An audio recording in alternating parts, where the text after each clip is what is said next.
Resmi jadi istri Rob Clinton, Chelsea Islan tersenyum dan ucapkan ini. Kabar bahagia datang dari Chelsea Islan yang baru saja dinikahi oleh sang kekasih Rob Clinton.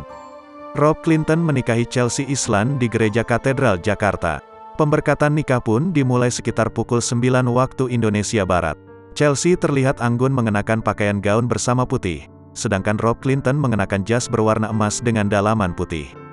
"Terima kasih," kata Chelsea Islan, Kamis, tanggal 8 Desember tahun 2022, sambil tersenyum.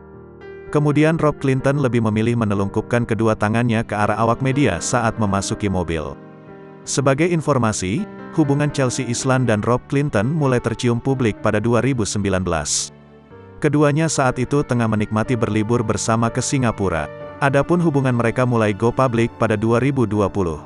Mereka tampak berselfie bersama di Instagram. Sampai akhirnya Rob melamar Chelsea Islan di Bali pada tanggal 26 Oktober tahun 2021. Sebelumnya Chelsea Islan dan Rob Clinton mengunggah foto prawedding mereka ke media sosial. Jalinan cinta Chelsea Islan dan Rob Clinton diketahui sudah berjalan selama 2 tahun belakangan ini. Hubungan asmara mereka pun dijalani dengan serius. Rob Clinton adalah anak dari Robert Joppy Kardinal. Ia adalah politikus muda. Chelsea Islan dan Rob Clinton tak pernah bicara kepada awak media perihal hubungan asmara mereka.